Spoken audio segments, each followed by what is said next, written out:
السلام عليكم، اهلا بكل الناس اللي بتشوفني على تيكو تيوب. معاكم طارق ابراهيم النهارده في فيديو جديد. آم، طبعا جالي رسائل كتير جدا عن الموضوع ده، وكان ناس كتير سألتني، طلبت مني يعني ان انا اتكلم عنه.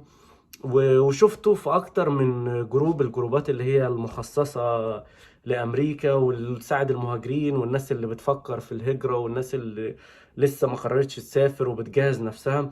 دايما عندهم مشكلة دايما عن موضوع الانجليزي، وانا لغتي ضعيفة ولما اسافر ايه اللي هيحصل معايا والموضوع هيكون ماشي ازاي.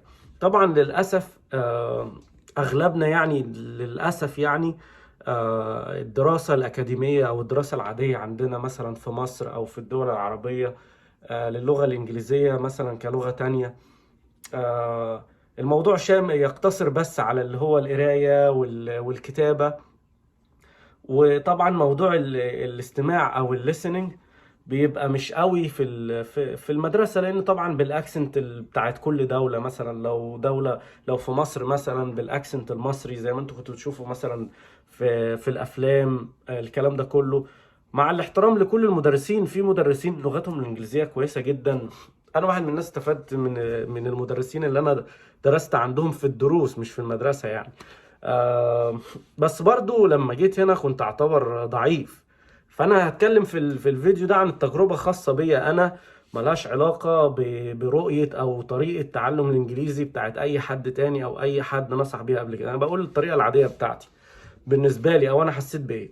انا كانت اكتر حاجه بتواجهني اول ما جيت موضوع الاستماع، ان انا اقعد اسمع، فما كنت ببقى متشتت ومش لاحق القط الكلام اللي بيتقال كله. في نفس الوقت بقى ان انا اقدر اعمل محادثات. يعني انا طورت الاستماع بتاعي وبدأت اسمع كويس، بس كان مشكلتي ازاي ادخل في محادثة على طول. يعني الناس بتبقى بتتكلم حواليا وانا مثلا ايه، يعني اضحك ادي ابتسامة وكده والكلام ده، بس مش قادر اخش معاهم في محادثة. فدي هي المشكلة اللي كانت بتواجهني في الاول، وطبعا اللي هتواجه اي حد من اللي هو هيبقى لسه مهاجر جديد واللغة بتاعته ضعيفة. حتى لو هو شايف ان لغته قوية، فهو انت تخيل انت مثلا يعني دكتور وحطوك في سوق الخضار مثلا، وانت مش عارف اللهجة بتاعتهم وهتسمعهم طول الوقت. فالموضوع بالنسبة لك هيبقى هيبقى مختلف، لان انت داخل في عالم جديد وعالم. يعني هقول لكم مثال تاني برضو يقرب الموضوع، زي ما انتوا بتشوفوا الافلام الاجنبي كده. احنا هنا الدنيا اغلب الحاجات او اغلب المصالح او اغلب الشغلانات بتحس ان انت بتتعامل مع انسان آلي، كل الناس شغالة بنفس السكريبت.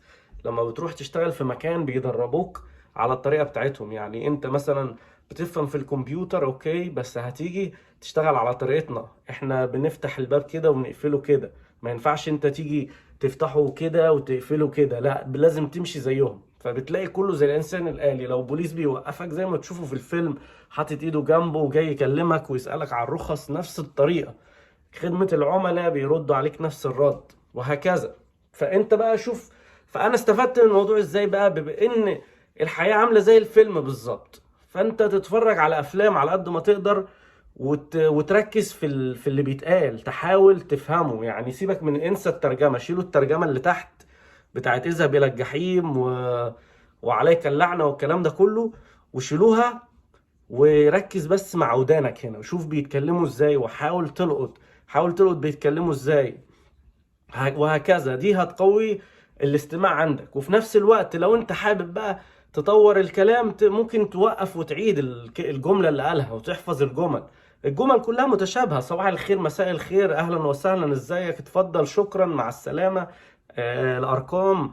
يعني فاهمين؟ تبداوا بالبيزكس، هتقويك في الاول.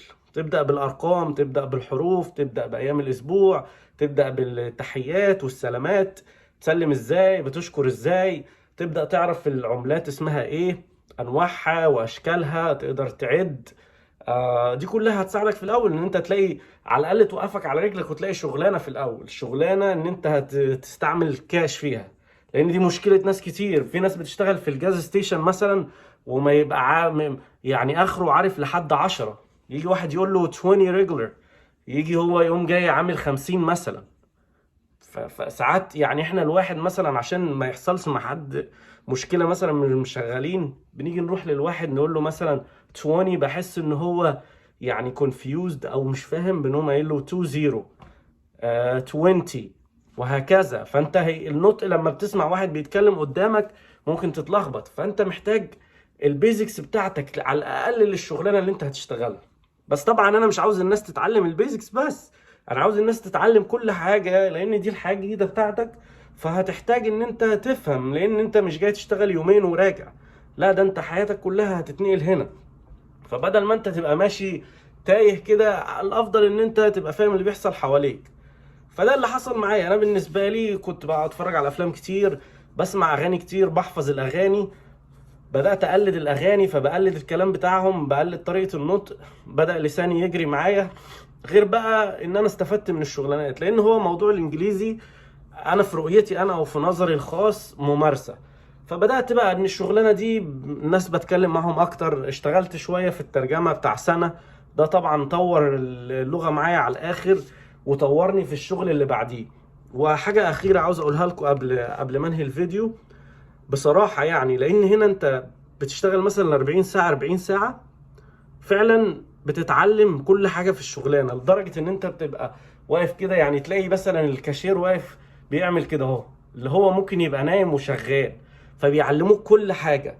اللي انا بقى عاوز اقوله لك، النصيحه اللي انا نصحتها لنفسي وكنت ببقى فرحان بيها، زي ما انا بقول لك ايه، حب ما تعمل كي تعمل ما تحب. فعلا انا كنت كل شغلانه كنت بحبها الحمد لله، يعني انا طول عمري الحمد لله بقى يعني راضي، بحب اللي انا بعمله. فالرضا ده لما يكون عند الواحد هيخليك من كتر ما انت بتحب الحاجة هتستفاد منها، وتستفاد من كل دقيقة بتشتغلها. فخدوا بالكم، اي شغلانة هتشتغلوها هتستفادوا منها، وهي دي اللي هتطوركم. لان مفيش هنا يعني في امريكا هنا اللي هو مرة واحدة، لا ده هو لازم ستيب باي ستيب. فكل ستيب هتاخدها هي اللي هتقودك للي بعديها. خد بالك من كودك، عشان ايه؟ لما تكودك تبقى انت تمام. شكرا لمتابعتكم، ولو لسه عندكم اسئلة تانية يا ريت تبعتوها لي، وشوفوا عاوزيننا نتكلم في ايه في الفيديو الجاي. شكرا لكل الرسائل والكومنتس واللايكس، ما تنسوش تعملوا سبسكرايب وفعل الجرس عشان تشوفوا الفيديوهات الجاية. السلام عليكم.